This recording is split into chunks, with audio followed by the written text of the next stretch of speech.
This is my Equinox DJ booth. It folds out to 2 meters wide, or 6 foot if you're Chinese, because that's what they say it is. It's got a black star cloth that goes on it, and then you put a white lycra over to make it into a white DJ booth. And the reason I have a white DJ booth is about 15 years ago, all the brides and grooms decided they wanted a white wedding setup. I rode it out for a bit, and then I had to give in, and I had to jump on that bandwagon. Well, it's been going on for a couple of years, there is a new phase, and that is Rustic. Yep, if you're watching from America, you ain't got a fucking clue what I'm talking about. But if you're English, you'll know what I mean. Basically, we have to make all our DJ equipment now look like it's been made from pallets, because there are weddings in barns, and pallets and barns go together. I've left it for a couple of years again, but I've decided I'm jumping on that bandwagon too. Ta-da! This is my Rustic DJ booth, what I've just knocked up. And if you stick around, I'll show you how I did it. For the Rustic look, we've got these, which are basically that. These come stained. Well, I say stained, they are treated, but they kind of come in the stained colour, which is Rustic. However, this is what I've gone for. These are the same, but these are untreated.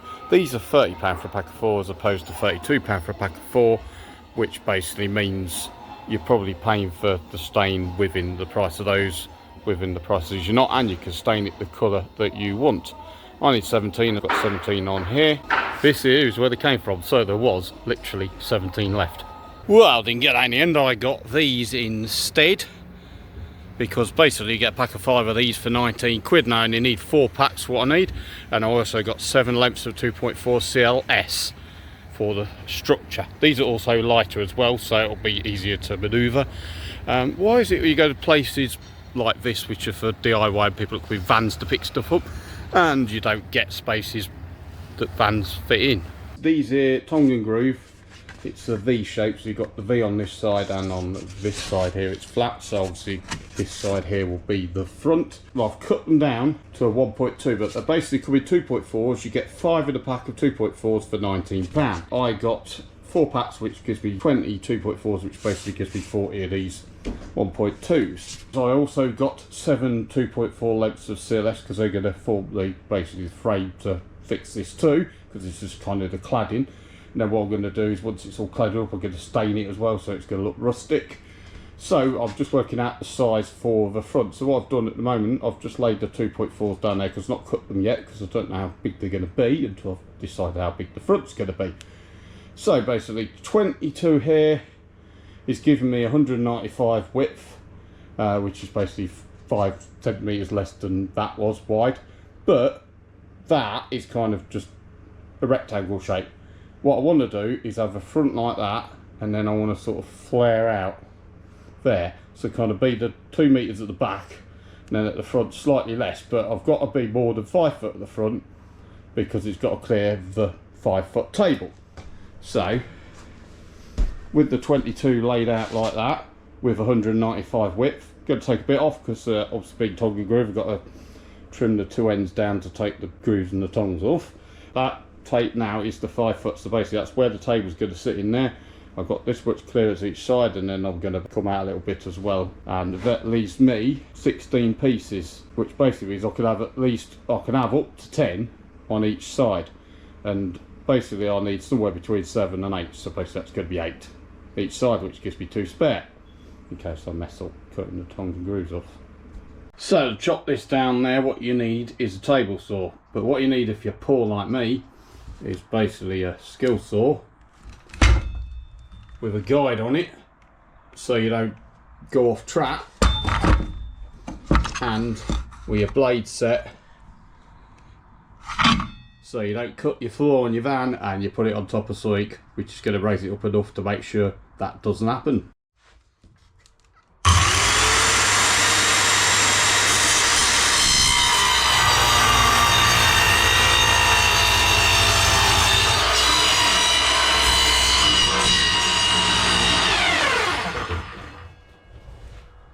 That went well. So what I've done now is I've taken off this end piece, because that's got the tongue sticking out, and I've done the same that in.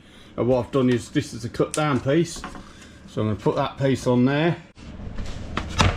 So over here does exactly the same thing. This side, obviously the tog's there, so I've cut off the groove there so that it's a flush finish.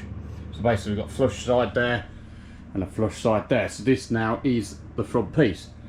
So what I need to do now is line it up on the CLS, and then I'll be able to work out how long the CLS wants to be. However, before I cut this CLS down here, I don't want to cut that straight because I want the sides to sort of flare out like that. So obviously I've got to have an angle on the CLS so that it, you know, sits flush with the side cladding. So what I've done is I've gone with a mitre saw and I've just found some scrap wood and I've put a 15-degree mitre on and another 15-degree mitre so that they basically have the 15-degree angle. I've started from here, which is basically this line on this cladding here, and I've put this piece of wood following that line so I'll get a rough idea where it's going to go. The sides are going to be 8 panels, and these panels are about 85, so that is about 68 centimetres. So basically I've measured 68 centimetres up there, and then I've put a line across. So basically from this point to this point is the amount of flare I'm going to get at 15 degrees, which works out at 15 centimetres, believe it or not. So basically 15 each side gives me 30 each side. So if I want 2 metres at the actual back of the booth, the front I've got to take 30 centimetres off to get the actual overall width. So this at the moment is 195. What this wants to be is as close as it can to 170, which means the back will be as close as it can to 200. So I'm just going to slide that under there. So I'll slid that in there. Yeah, that was a pain in the backside because it just kept separating and then going all skew width and whatnot. But I've now got it in so that it sits there. It's obviously angling this way, so this here will sit flush with that, and it's kind of flush on the edge here. It was flush on the edge there, it's not anymore. I'm going to have to straighten that up. But we don't have to put that side in because basically they're going to be the same length, obviously. So that one's in now in the right place. Hopefully that stayed in the right place. Luckily we don't have to do that side because it's going to be the same length. Now you could just say, come along, draw a line here, that's where you cut from. Wrong though, because this front I want to be 170 now, this 195, which basically means some panels have got to come out.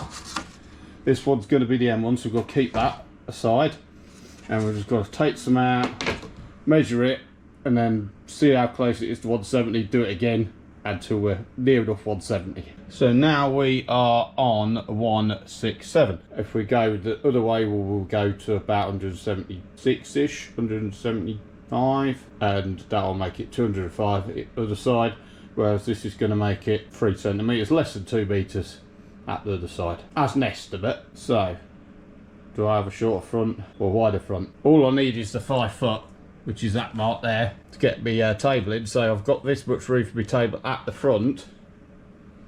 I think I'm going to put the extra piece in because I've got obviously some CLS is going to go behind the side pieces, and that might interfere with the table. So basically I'm going to put an extra piece in here, come out to about 176, I think. So there we go, we're on 176, which means it'll be about 2 metres and 6 centimetres at the back, which doesn't bother me. It might be a problem in some tight spaces, but because I'm going to hinge the flare out, so I can actually flare them in a little bit if I need to, and sit them flush as well. But obviously it will look better flared out. So we're just going to check that hasn't moved, which it hasn't really moved. I mean, it wants to come slightly here, because what we want to allow for is coming up across there. So now we can go around there and we can mark that.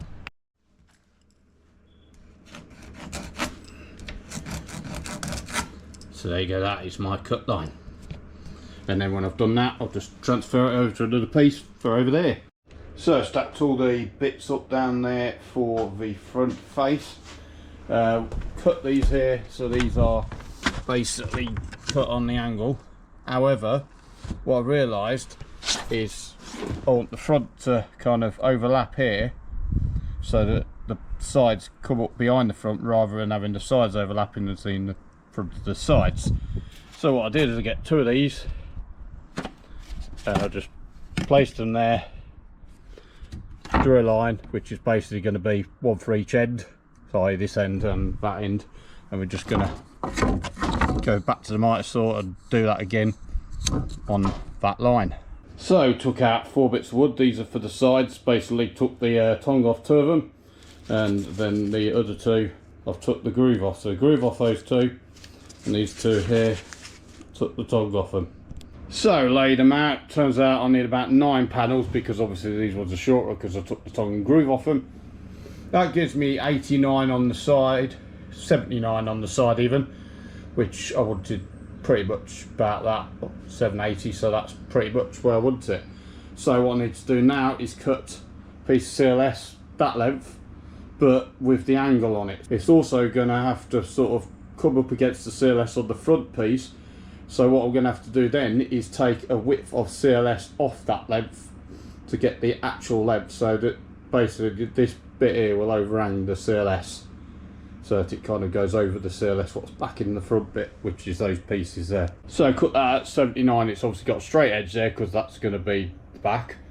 Now to explain this, obviously this here is going to be set, well that's going to be on that, clad in that, and then the front, so obviously that's sitting flush with that now, but the front's going to come in here with that there, with a little overlap there, and this is going to continue up to here, but obviously this doesn't continue up to there. So what we need to do is chop this here, so that the base of the front is coming into there.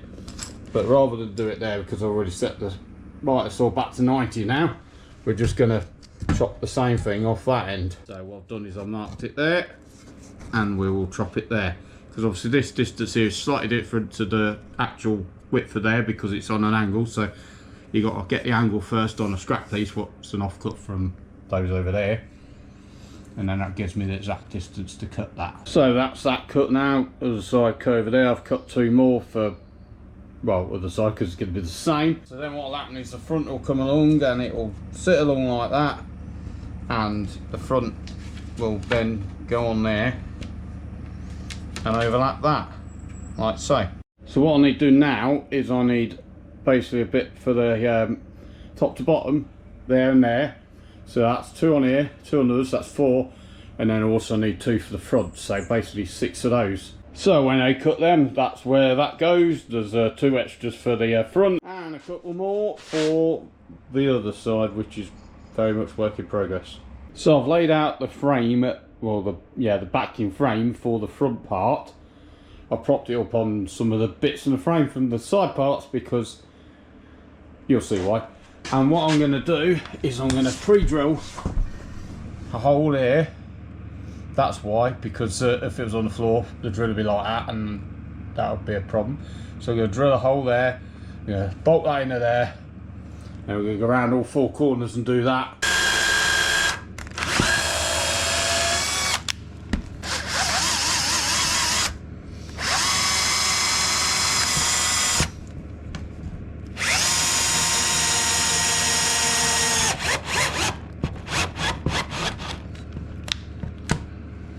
So that's the frame bolted together. As you'll notice, that overlaps there. That's because that's matching up with the mitre there. Sort of, because that one's a bit bowed, but nevertheless. So just put this piece here temporarily. That's not going there, but that is representing the bit what will be on the side bit, what's basically going to butt up and overlap this, which basically then will represent where this has got to sit. So what we'll do is I'll put, well, we'll now the second one in, but with it tongue and groove to that one. So then I can line that one up because that's sticking up. Then get rid of that bit and then nail that one down. So what I have here is a brand new Titan nail gun from Screwfix for 29 quid. Come with 100 nails. I don't even know if it works. We're going to find out. So I've got it on the hardest setting apparently. So I'm going to try that one and see if it goes right through or not. If so, then well, yeah, I'll waste a bit of wood. That's if it works. So push it down. Ooh.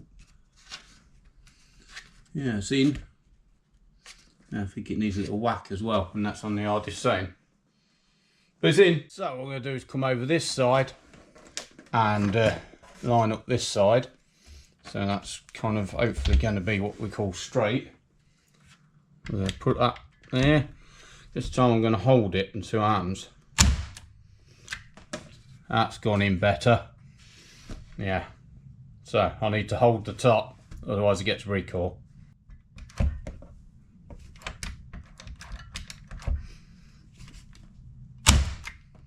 Perfect. Get rid of that. And we can flush this one down as well.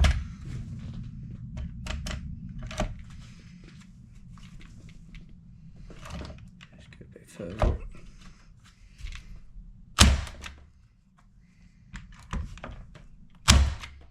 Perfect.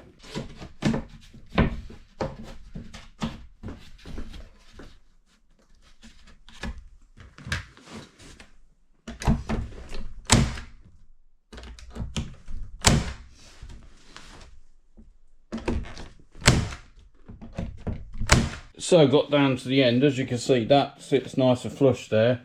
However, this side is out a little bit here because it is. I could move that over, but then there'll be a gap there. Maybe the frame's slightly bowed. Maybe some of these are slightly more this way at the top. Or what I think it is, which is most likely, is this bit of wood here is slightly too long. And obviously this bit of wood bolted flush with that bit of wood. So what I could do is sand that down and unscrew that, just move it that way a bit. So we're just going to roll with it, with this, where it is, staple it in. Question is it heavy? The answer to that, no, it's not heavy at all. No. Not heavy.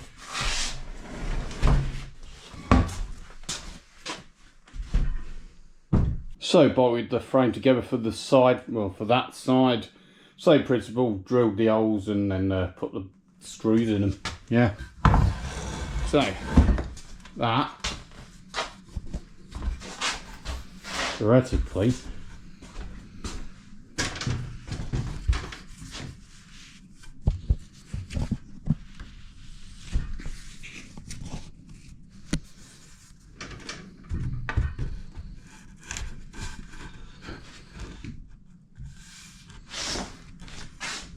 that's how that works, like so.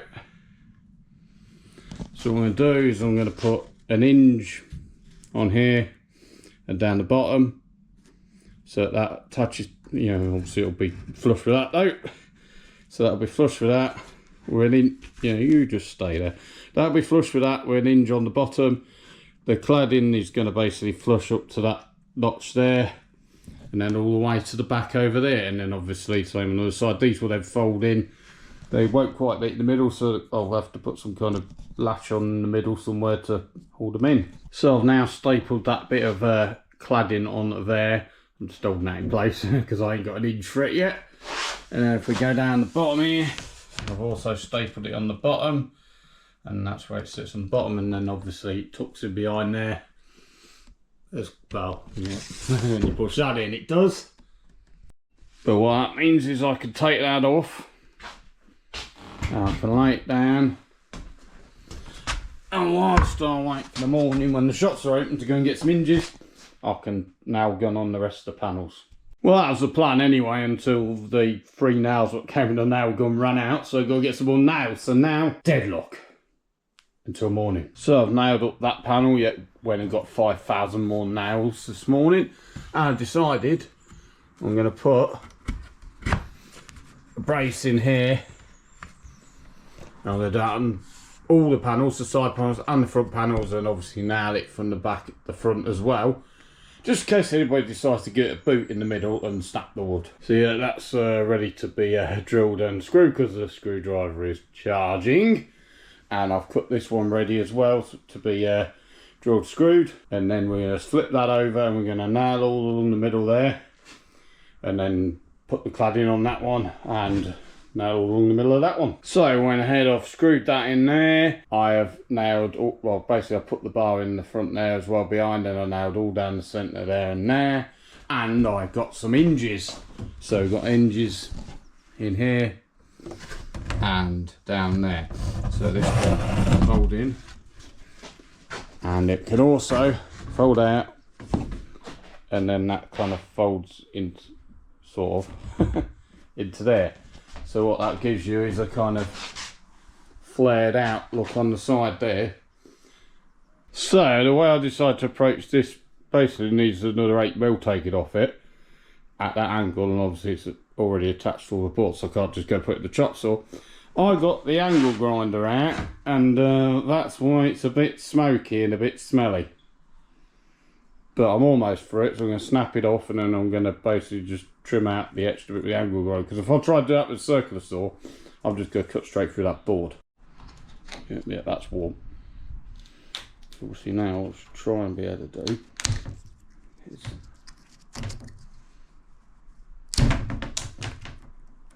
get a bit further, because the blade on the angle grinder's basically not long enough to go all the way through, but if I snap off some of what I've cut, it's going to basically give me a guide to finish the job.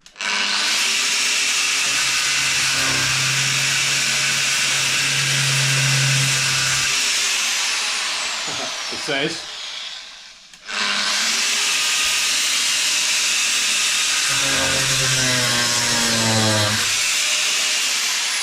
yeah, this could be interesting.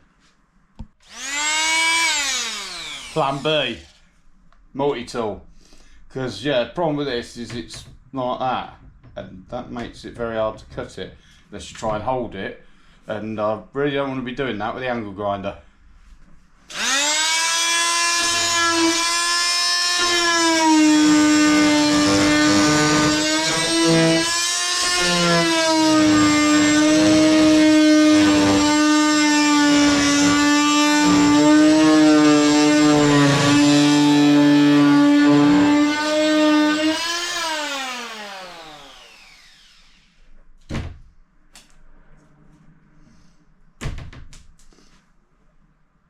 I'll get back to you when it's finished. So yeah, that's hopefully how it wants to be. This bit of wood here needs to basically go that way, because it was flush with that, and obviously that was in the wrong place.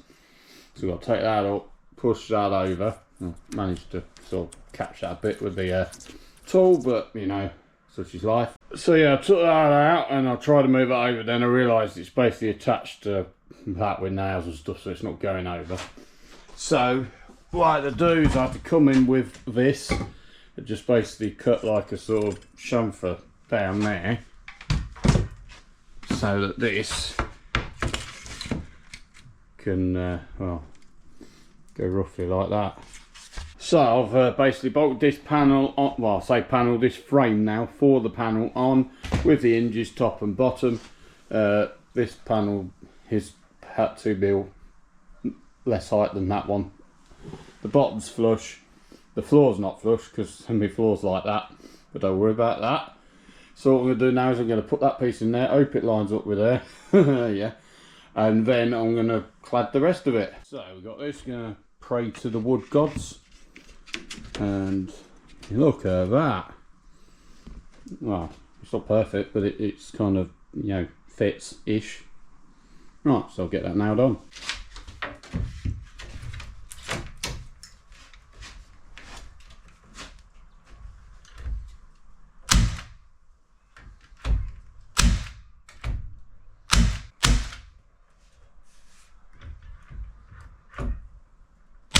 So I was just gonna nail those on there, and then the nail gun decided to jam. So I just thought I'll just clear the jam. It turns out it hasn't jammed, it's broken. So it's gone back to screw fix, and they can't get me another one till tomorrow, which basically means I can't nail anything else on. So what I've done is I've gone out and I've brought some bits of trim which are going to go all along the bottom there, going to go along the side there, and then I'm going to put one on the top here. And then what I've got here is just an offcut of CLS, which I've basically worked out the angle, which is 45 degrees less half of the 15 degrees. So basically 45 less than 7.5 degrees is the angle, so that they're on equal angles. That works, which means I can now go and cut the good wood, because it was expensive, and make a piece to go on the top here. I've got a piece which is 50mm wide, so basically it's that width. As that, well, this is 45 and it's 47, so I'm going to call it 50, right, which is going to go over that. And then we've got a piece which is 70, which is going to go down there. And these are both 19mm thick as well, so basically the nail will go through it and go into this or into this. So obviously that's going to go there, and then the bottom one's also going to be a 70 as well. So I've now cut that, that's where that's going to sit. Then we obviously go have a piece coming up to here, which will be on the same angle. But before we do that, that's not quite right. But what it does tell me is I can mark it under here where I need to cut. So I've cut that end and that end. It wasn't as easy as I thought. I had to keep cutting it and sort of moving it along. Yeah, if you hold that there, that's reasonably flush with that. That's about right if I pull it out. Obviously it's a bit hard to line up here.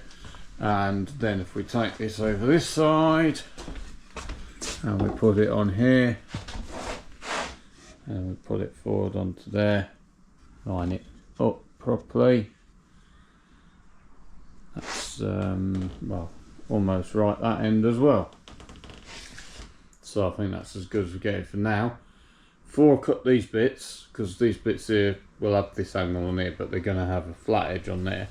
What I'm going to just do is the two angle ends, either end of a 2.4, and then chop it in half, and then we'll trim it to that, because I want to keep the angle on the saw, because I want to do the angles for these bits here, down here as well, first, so that the angle is the same on all of them. So what I've done here is I've cut the angle, but obviously this is going tall ways, and then I've used this one that's got the same angle to line up the position of that. That's just to make it stand up. Then I've come down this end here and I've pushed it against there, and I've drawn a line on the back down here so I know where to angle out from in this direction here. So I've cut that. Here's the offcut. That lines up there as it should. So keeping that in that position, put that down there. There's some of these bits of blooming wood. So if I push that against there and pull that up to it, perfect. So what I've done now is I've cut these on the right angle, positioned them and this in the right place, but I cut them long on purpose. Same on this side here. Yeah, that's almost there. If you pull that out, it goes about right. And obviously it's the overhang, so what I could do is get a pen, go underneath, and I know where to cut it. And the same down the bottom, little bit of overhang there, put it up down there, draw a line, cut it, and then what I'll do is I'll template that one for the other three, because basically that side and the two top sides are going to be the same. So that's the top inner trim there cut. I've got the front bottom trim and top trim, which is at the bottom because the nail gun's still knackered, and the side trim there and the other side trim for up there, and the same over that side. Obviously tomorrow I'll get my nail gun replaced and then I will nail them all on. So it's next day and Screwfix has still not fixed my nail gun, and it's 3 o'clock in the afternoon. I'm still waiting for that. So in the meantime, this here, it's brand new wood. It does not look very rustic. I want this to look like pallet wood. So what I'm going to do, I've got my cutting disc on my angle grinder, and I'm going to distress it. So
So you probably can't see it very well on camera, but what I did is I've come in with the angle grinder, I've cut some random grooves and I've done some random that, then I've done some random like that on it, all over the front. Now we're going to get our other tool. You might recognise this from a truss coupler, because that's what it is. And then we're just going to go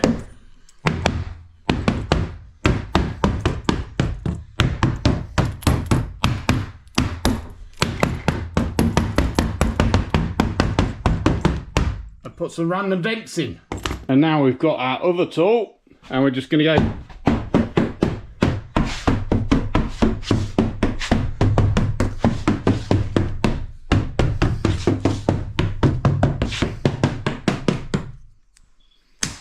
got our other random tool, this here, I forgot what it is, rivet tool. So we're not going to put any rivets in, we're just going to go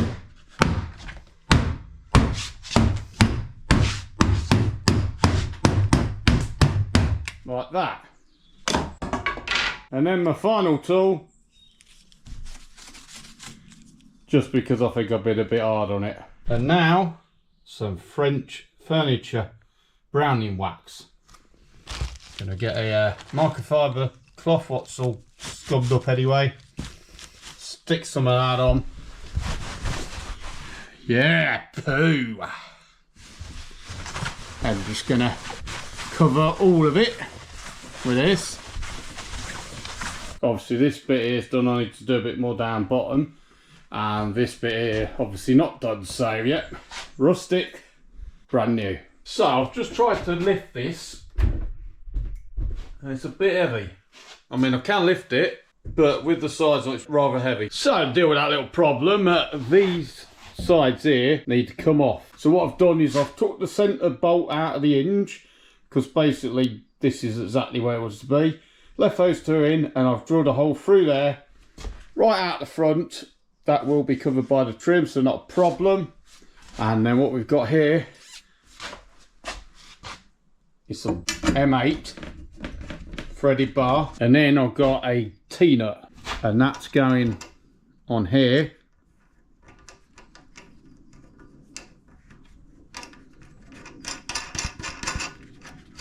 Flush with the end of that bolt.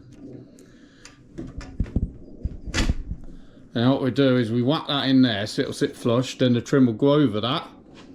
And then we've got a wing nut which will go on this side, which will just do that. And yes, I'm going to chop that off.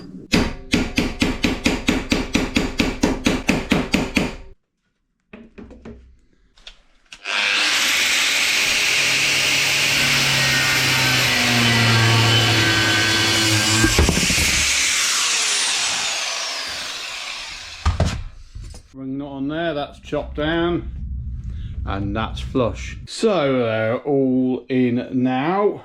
That is a plaster because those burrs are sharp. What that means, I'm coming along with the drill now and take out these because they're no longer needed. Guess what turned up? Yep. I've got the new nail gun back from Screwfix. So I went ahead, put those ones on now, and I've also stained that side. Now it's time to do the trim on the top, line it up so that that is in the best position of both sides. It's not perfect, but it's as good as it's going to get. And then what I've got to do is come along with a nail gun and just fasten down that. And then we come over this side, fasten down this one. Yeah, it's raised. And we'll fasten down that flush, like so. And then I'm going to go over there, do the back, and then check it opens and closes, and then put loads of nails along it. So that does that, which basically means it's ready for nailing.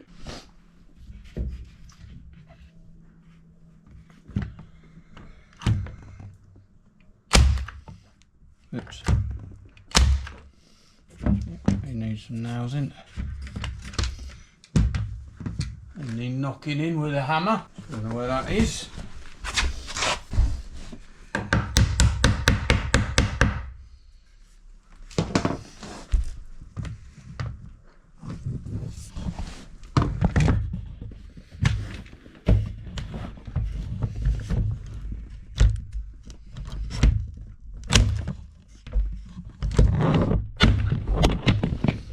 enjoy your trip. So now this front piece can line up with that.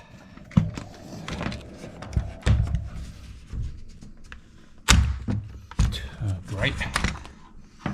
That's not what's supposed to happen.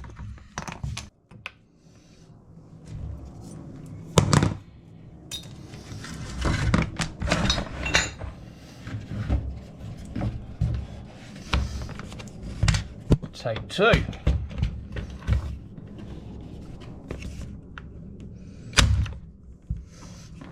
Yeah, what's happening is the booth's just sliding.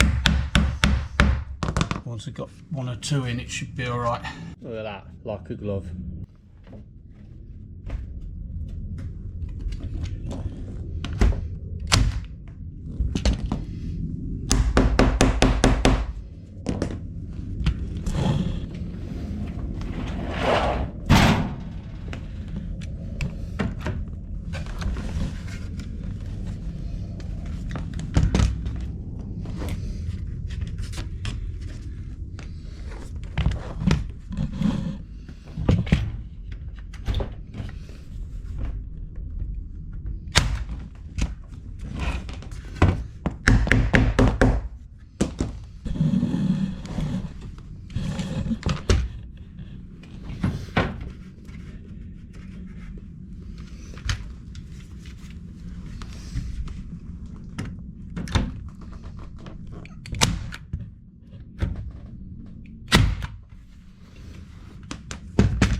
So now for the top trim. Well, this one's not going there.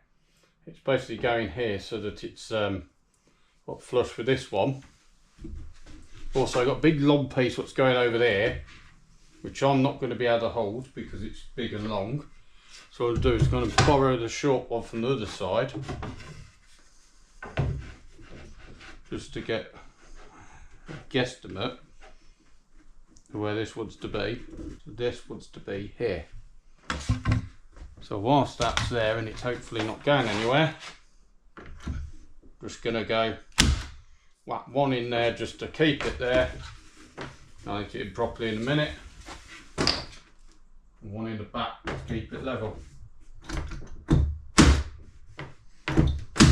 Two in the back while we're here. So now we've got the top piece, down that in there, flushed up. Down this end, we got a little bit too much, but too much is okay because we can get rid of some. Well, I took a saw blade off, that's pretty flush there. I've put a couple of nails in there to hold it, that was fun. And then down this side, reasonably flush there. A couple of nails in there. What we've got here is, this is kind of, all I need to do is just push it into position as I go, tack it, move it, tack it, move it, tack it, until I get to the other end.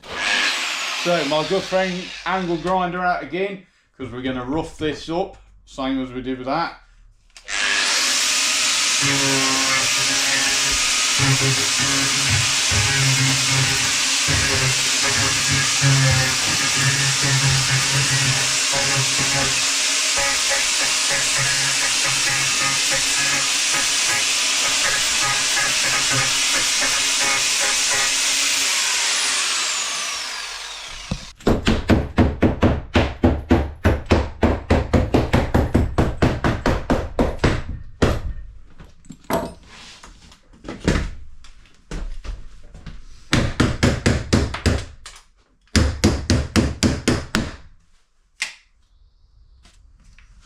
Now it doesn't do that any harm, but it does knacker your rivet gun though.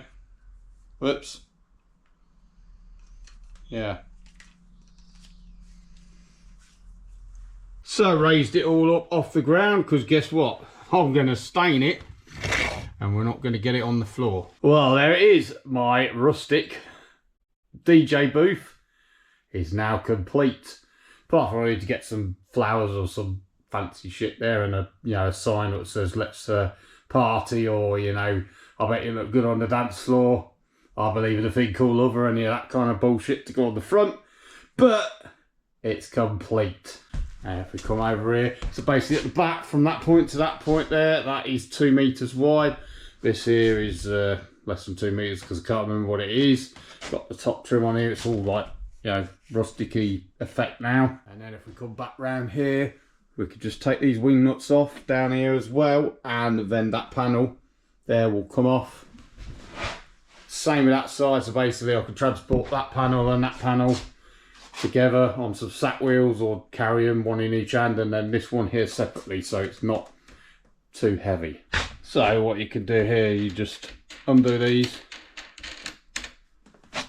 Yeah, still got stain on it, wet. And undo this one. And then this panel come away like so. What I need to do now is I need to make some rustic podiums to go each side. What I might do is make some kind of mount on here to put a moving head there each side, and then a podium each side as well. But that is for another video. Also, what I might do is I might start making these and selling them. So if you are interested, please do get in touch. If you found this useful, please like, comment and subscribe. And I'll see you in the next one. Thank you for watching. Boom. Boom. Yeah, James Hype does that.